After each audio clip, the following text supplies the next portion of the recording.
3 महीने बीत चुके थे। नेहा वापस अपनी जिंदगी में लौट आई थी। कॉलेज, दोस्त, हंसी, सब कुछ पहले जैसा लग रहा था। लेकिन अगर ध्यान से देखा जाए तो आईने कुछ और ही कहानी कह रहे थे। रात को जब नेहा आईने के सामने खड़ी होती तो उसका रिफ्लेक्शन कुछ पल तक अलग तरह से हरकत करता। नेहा तो मुस्कुरा रही होती, लेकिन उसका रिफ्लेक्शन जैसे किसी और की मौजूदगी का संकेत दे रहा होता। रात के सन्नाटे में नेहा हर रात की तरह अपने बिस्तर पर लेटी थी। सब शांत था, लेकिन तभी एक धीमी सी फुसफुसाहट कानों में गूंजने लगी। सुन रही हो? नेहा की आंखें खुल गईं। वो उठी। कमरे में कोई नहीं था, बस पर्दे हल्के से हिल रहे थे। और फिर कमरे के उस पार लगे शीशे में उसकी परछाई के पीछे कोई खड़ा था। बहुत हल्का, लेकिन वहां था।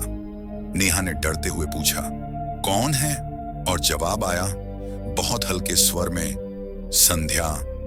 सिया को अब यकीन होने लगा था कि कुछ ठीक नहीं है। उसने सोचा शायद नेहा की आवाजों को फिर से सुना जाए, शायद कुछ सुराग मिले। रिकॉर्डिंग में कुछ तो था। एक फुसफुसाती आवाज, बहुत धीमी सी। बाहर मत जाना, सिया ने वापस चलाया। लेकिन अब आवाज बदल चुकी थी। वही आवाज गुस्से में थी। मैं बाहर नहीं जाने दूंगी। सिया का चेहरा सफेद पड़ चुका था। और तभी बंद खिड़की के बावजूद पर्दा हिलने लगा और उसके पीछे कोई साया गुजरा। उसने जैसे ही पीछे देखा, कुछ नहीं था। जैसे ही सिया ने लैपटॉप की तरफ देखा, स्क्रीन पर किसी और का डरावना चेहरा था जो धीरे धीरे बाहर निकल रहा था। सिया चीख पड़ी, आ! वो डर के मारे पीछे गिरी और जमीन पर गिर पड़ी। नेहा रात को बार बार करवट बदल रही थी। चेहरा बेचैन, आंखें बंद थीं, पर सपनों में कुछ और ही चल रहा था। उसके होंठ खुद ब खुद हिलने लगे, जैसे कोई नाम पुकार रही हो। संध्या, मत छोड़ो मुझे। दूसरे कमरे में बैठी सिया को कुछ सुनाई दिया। वो धीरे से दरवाजा खोलती है और देखती है नेहा कुछ बोल रही है नींद में। और तभी नेहा एकदम से उठ बैठती है, आंखें चौड़ी, और एक पल के लिए उनमें हल्की सी चमक थी। सिया धीरे से बुदबुदाती है, तू मीरा नहीं है? नेहा बोली, क्या कहा? पर अब सिया समझ चुकी थी, ये कहानी मीरा की नहीं रही। उस रात विवेक नेहा के घर के पास से गुजर रहा था। सब कुछ शांत था, लेकिन सामने एक परछाई चलती हुई दिखाई दी। उसने ध्यान से देखा, वही कपड़े, वही बाल। ये तो नेहा ही थी, नंगे पांव, धीरे धीरे चलती हुई, और फिर अचानक गायब हो गई। विवेक डर गया और उसने अपनी रफ्तार बढ़ा दी।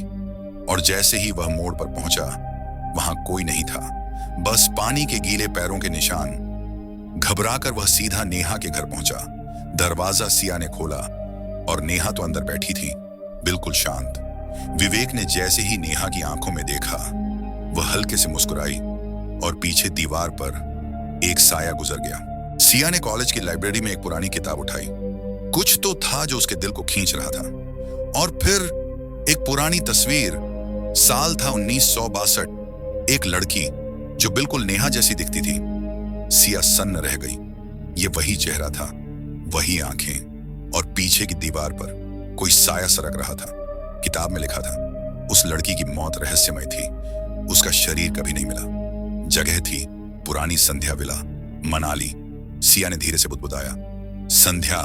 और तभी किताब के पन्ने खुद ब खुद पलटने लगे और कमरे की लाइटें झपकने लगीं। अब नेहा वही नेहा नहीं रही थी। उसकी चाल में कुछ अजीब था। उसकी आंखों में कोई और झांक रहा था। सिया और आरव दूर से उसे देख रहे थे। नेहा आईने के सामने खड़ी थी और कुछ बड़बड़ा रही थी, जो किसी और की जुबान लग रही थी। आईने में उसका चेहरा बदलने लगा था। आंखें सफेद हो रही थीं और होंठों पर एक डरावनी मुस्कान। अचानक नेहा पलटी और एक गहरी अनजान आवाज में बोली, तुम सब मुझे भूल नहीं सकते। सिया पीछे हट गई। आरव ने उसका हाथ पकड़ा और नेहा बस खड़ी रही, मुस्कुराते हुए, जैसे किसी और की रूह ने उसे अपना बना लिया हो। तीनों अब समझ चुके थे, मीरा की आत्मा सिर्फ एक दरवाजा थी। असली आत्मा संध्या की थी, जो 1962 में उसी हवेली में मारी गई थी। उस रात संध्या को बंद कर दिया गया था, जिंदा जला दिया गया, और उसकी रूह अब तक भटक रही थी। अब नेहा अकेली नहीं थी। संध्या ने अब उसे पूरी तरह अपना बना लिया था। आईने में मुस्कुराता चेहरा, लेकिन हकीकत में खाली निगाहें, जैसे दो आत्माएं एक शरीर में उलझ चुकी थी। सिया ने सुना नेहा अब खुद से बातें कर रही थी। अब मैं लौटूंगी और अधूरा काम पूरा करूंगी। उस रात नेहा अकेली निकल पड़ी, उसी रास्ते पर जहां कभी संध्या की आत्मा दफन की गई थी। संध्या वेला जहां सब कुछ शुरू हुआ था, अब फिर से दरवाजा खुल रहा था और नेहा आगे बढ़ती गई। उसकी आंखें अब पूरी तरह सफेद हो चुकी थीं और होंठों पर कोई पुराना शाप दोहराया जा रहा था। तीनों दोस्त पास ही छुपे थे। अब डर हकीकत बन चुका था। सिया ने कांपती आवाज में कहा, हमें उसे रोकना होगा, वरना यह फिर कभी नहीं रुकेगा। नेहा ने हवेली का दरवाजा पार किया और दरवाजा अपने आप बंद हो गया। आखिरी गूंजती फुसफुसाहट थी, अब मेरा वक्त आ गया। सुबह हो चुकी थी, लेकिन हवेली से नेहा नहीं लौटी। कमरे में बस सन्नाटा था और वो आईना जो अब भी कुछ कह रहा था। सिया आईने के पास गई, बस यूं ही देखना चाहती थी कि सब ठीक है, लेकिन आईने ने मुस्कुरा दिया। सिया ने नहीं, और उसकी पलकें थोड़ी देर बाद झपकी। आरव ने कहा, सब ठीक लग रहा है ना? सिया चुप रही, लेकिन आईना जैसे अब हमें घूर रहा था। कहानी खत्म नहीं हुई थी। वो अब किसी और के अंदर देख रही थी और दरवाजा फिर से खुलने वाला था।